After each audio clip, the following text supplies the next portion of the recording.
SVR academy రీసెంట్గా defence acquisition council DAC అనే ఒక బాడీ ఉంటుంది మినిస్టర్ ఆఫ్ డిఫెన్స్ కింద.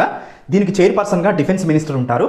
ఇండియాకి ఏ వెపనరీ అయితే అవసరమో వాటికి ఆమోదం తెలిపేది ఏ కమిటీ అంటే ఈ డిఫెన్స్ యాక్విజిషన్ కౌన్సిలే.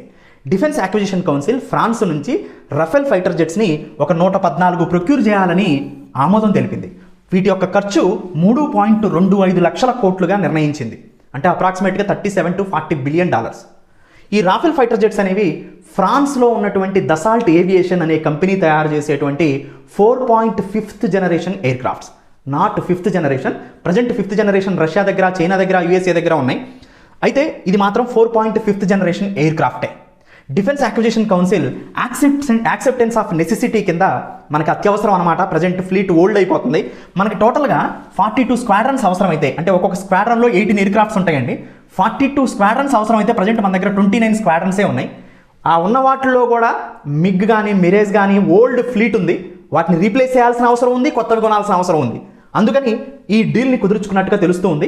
ఫెబ్ 17, 18, 19 తేదీలలో ఫ్రాన్స్ ప్రైమ్ మినిస్టర్ రావడానికి అవకాశం ఉంది. కాబట్టి డిఫెన్స్ యాక్విజిషన్ కౌన్సిల్ దీనికి క్లియరెన్స్ ఇచ్చింది. 114లో 18 ఏమో ఫ్లైఅవే కండిషన్లో అక్కడే తయారై ఇక్కడికి వస్తాయి.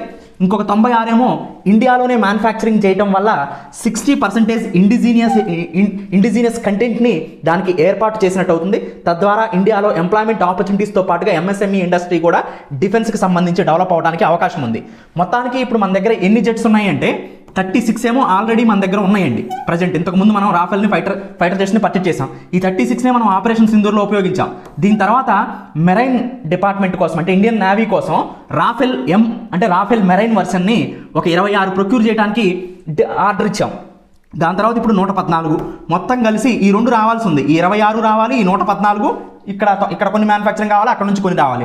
మొత్తానికి ప్రజెంట్ మన దగ్గర ఉన్నాయి మాత్రం 36. ఇవన్నీ అయితే అప్పుడు మనకు 176 అవుతాయి అనమాట. సో అప్పుడు మనకి కొంచెం సఫిషియెంట్ అవడానికి అవకాశం ఉంటుంది నంబర్ ఆఫ్ స్క్వాడ్రన్స్ పరంగా. మొత్తానికి ఇక్కడ ఒక సమస్య ఉందండి. ఏంటంటే రాఫెల్ ఫైటర్ జెట్ అనేది 4.5th generation fighter jets.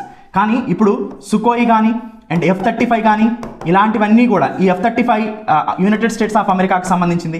China దగ్గర కూడా ఈ 3 కంట్రీస్ దగ్గర 5th జనరేషన్ ఎయిర్ క్రాఫ్ట్స్ ఉన్నాయండి. రష్యా, చైనా, యూఎస్ఏ దగ్గర. మరి ఇప్పుడు మనం 4.5th జనరేషన్ ప్రొక్యూర్ చేస్తున్నాం. కానీ 5th జనరేషన్ పరిస్థితి ఏంటి అనేది వేచి చూడాలి. 5th జనరేషన్ అనేది మోస్ట్ అడ్వాన్స్డ్గా ఉంటుంది comparing to 4.5th generation. Stealth features ఎక్కువగా ఉంటాయి 5th జనరేషన్లో. సో 5th జనరేషన్ ఎయిర్ క్రాఫ్ట్ని మనం ఏం చేయాలనుకుంటున్నాం అనేది ఫ్యూచర్లో నిర్ణయం త్వరగానే తీసుకోవడానికి అవకాశం ఉంది. Thank you. Have a nice day.